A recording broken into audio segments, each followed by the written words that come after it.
Alright,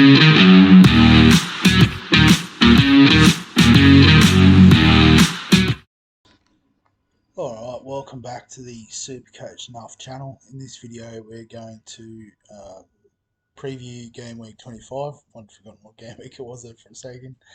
But first of all, looking at a quick review of game week 24, which was another nice week for us. You know, above average score of 78. I think a slight green arrow. I might have to scroll down to confirm that. Yes, I think it was about 28,000 after game week 24, so just outside the top 25k now. And you know, I think maybe this week will be a bit of a tough week for us, but you know, we're still well placed overall. You know, so it's all gravy from this point. But if we have a look at the team, we had Bravker in goal, who returned a single point, which I guess is probably still better than the alternative. Gabriel, you know, scored a goal, clean sheet, 12 points. Thanks for coming. Stupinan with a blank. I'm not sure if that was from lack of game. No, it was just a yellow card and a couple of goals. Fair enough. And Trippier with a 4-point return. But yeah, obviously Gabriel the star there in the defence. A midfield, so Palmer, you know, continues to cover up with a 10-point return. Foden with 3 points is okay. Saka with 15, so a couple of goals, I think, or a goal and 2 assists, maybe. No, 2 goals, there you go. All in 66 minutes. And De Bruyne didn't play the full 90, but still got his 4 points. Then up front, we had Watkins with 2. Kuno, who we bought in, blanked. But Haaland, we had the captaincy on, and a couple of goals from him got us 13 points. And double that, obviously 26. So some nice returns there in the team. On the bench, Areola with a 0, which is probably generous considering they let 6 in, but 6 saves on top of that, so he was a busy boy. Pyro with the 2, Gordon with the 2, Gusto with the clean sheet. Obviously would have been nice over a Stupinan, but that's the way it goes sometimes. So I guess this week is a big week for transfers. We've got the 4 teams on the double game week this week. So you've got Man City, Liverpool, Luton, and Brentford. But if I can find some of the relevant teams, so Morris, you know, the double this week, they've got Man United and Liverpool. So, you know, not the nicest fixtures there for Luton. And I can't seem to see any Brentford players here on the front page, but it doesn't get any better for them. And Buemo, who's obviously injured, but they got Liverpool and Man City this week. So while it's a double game week, it's pretty tough for Brentford. I guess the one advantage Brentford do have is that they do play in game week 26. So I didn't mention that with Morris, but I'll go to Adebayor. So you can see they blank in game week 26 on top of that rough fixture. And it's the same deal with Liverpool. So we'll just go Szoboszlai. So Brentford and Luton this week looks good, but then, you know, they blank next week. So this is why, you know, we sort of went hard on the 3 Man City guys, is because, you know, they've got Chelsea. Okay, they're not the best at the moment, and Brentford, and then they play Bournemouth next week in game week 26 when we have the teams that blank. I guess also to consider the other 2 teams that blank, which is Tottenham. You can see they're blank after their game against Wolves, and Chelsea. So they've got Man City this week and then a blank. So, you know, we've got 1 trade this week. We've got 3 from Man City, so we can't load up any more there. So then I guess the next sort of obvious sort of team would be Liverpool. But then the question is, who do we bring in from Liverpool? And then if so, we have to carry them probably through their blank next week. right? Unless we're using two trades for one player, which doesn't make a lot of sense.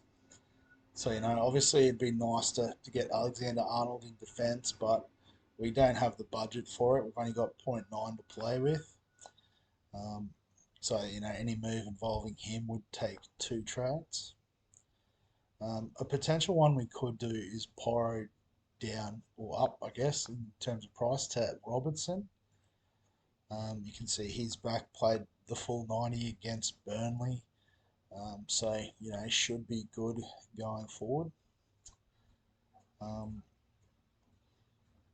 so, we could make that sort of move. Probably, in the hope that they get a couple of clean sheets. Obviously, with the way they set up now, Robertson generally forms more of a back three than sort of bombing forward like he has been known to in the past. Um, so it would definitely be a bit of a risk um, bringing him in.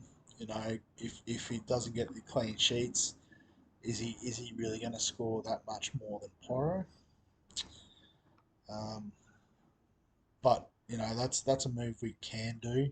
And then obviously they're both blank the next game week, so if we're going to carry Porro, we might as well carry Robinson. In the midfield, I guess any sort of move that we would make at the moment would probably have to involve downgrading Saka. And I guess the issue with that is obviously Jota is in good form, but Salah's a chance of coming back. It says 50% chance, so he'll probably miss the Brentford game, but you'd imagine he could come back in time for the Luton game.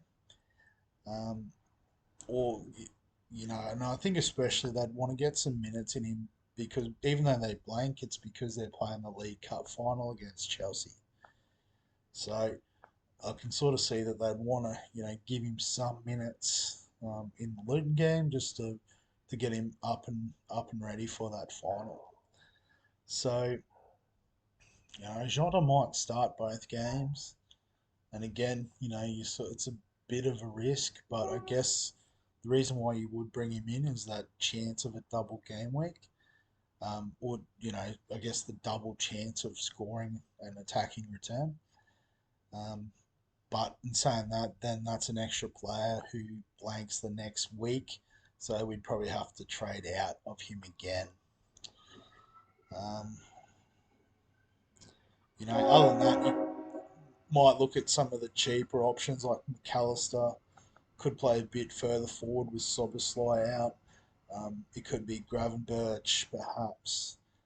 It could be Harvey Elliott, so you could take a real punt on one of those guys, Curtis Jones.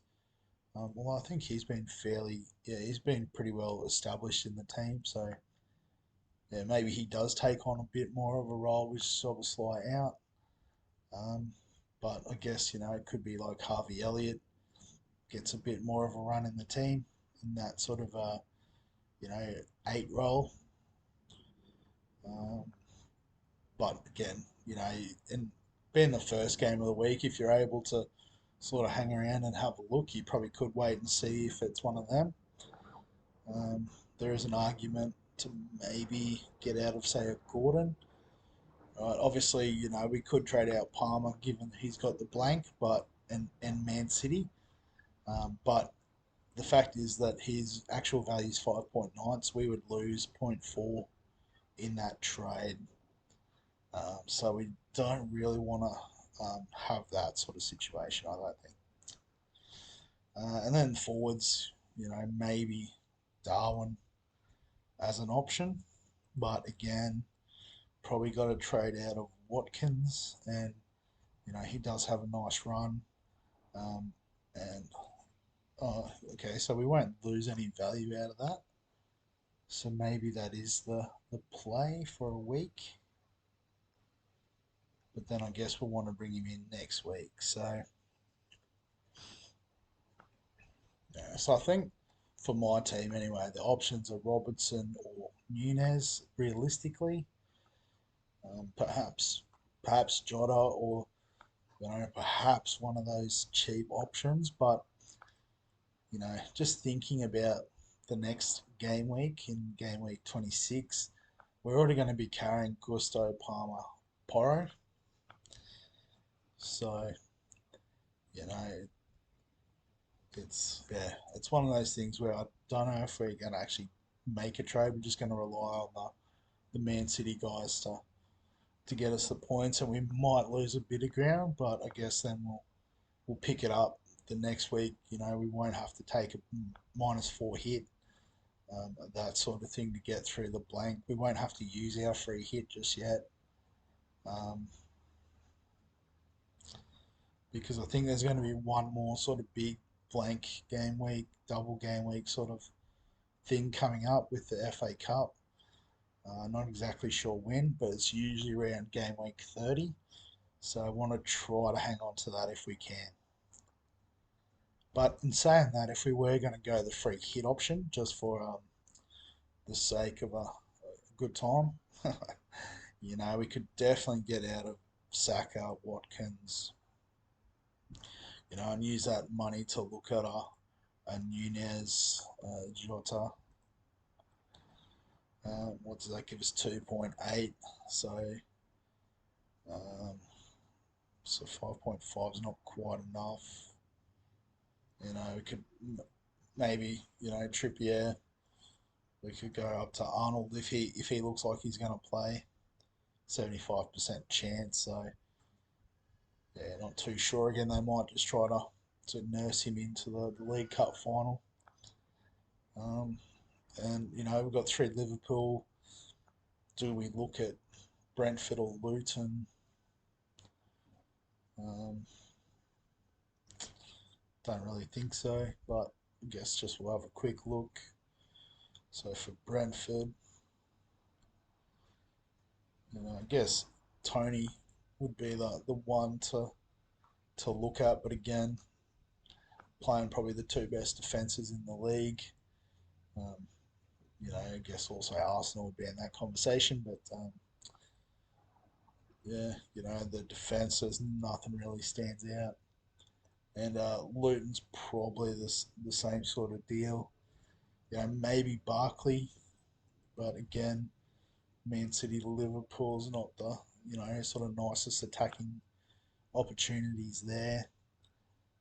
But you know, he's done all right in the last sort of block of games, so potentially could be something there. But yeah, I guess you know if you are free hitting, you definitely want to get on the Liverpool guys for the week. But as I said, I'm going to try and keep that up my pocket for another week. So in terms of how we're going to set up, um, you know, Haaland VC, De Bruyne VC. Sorry, Haaland with the C, De Bruyne VC makes sense. Yeah, Gusto on the bench is probably you know not the worst option. I'm thinking maybe Palmer as well against Man City, um, potentially. Pyro against Wolves is an okay matchup, but I mean, a Stupinan against Sheffield is nice. Trippier at home with Bournemouth's good. Gabriel against Burnley is probably nice as well. So, um, I guess maybe it would come down to, you know, this matchup between Pyro and Cunha about, you know, which way would it go. And maybe given it's, you know, in a home game for Spurs, we could look at a 4-4-2 sort of arrangement. I guess then as well in goal. So Bournemouth at home. I think the home fixture sort of gives Dubravka the edge over Areola. So yeah, I guess also this question mark actually probably helps with the decision. I've just realised. So yeah, happy to lock Poro in. Might even just throw Palmer in the one slot. You know, he could do a job if required. Excuse me. But yeah, we'll set the team up like that for the game week, and hopefully we don't slide down too far in the overall, and we can kick on into game week 26 with 2 trades and put together a pretty decent 11 for the blank game week. But we'll wrap the video up there. So as always, if you've got any questions, comments, thoughts, feel free to add them below the video. Um, Remember to like the videos if you're enjoying the FPL content. Subscribe for all of the other fantasy content we've got on the channel. And other than that, we'll catch you in the next one.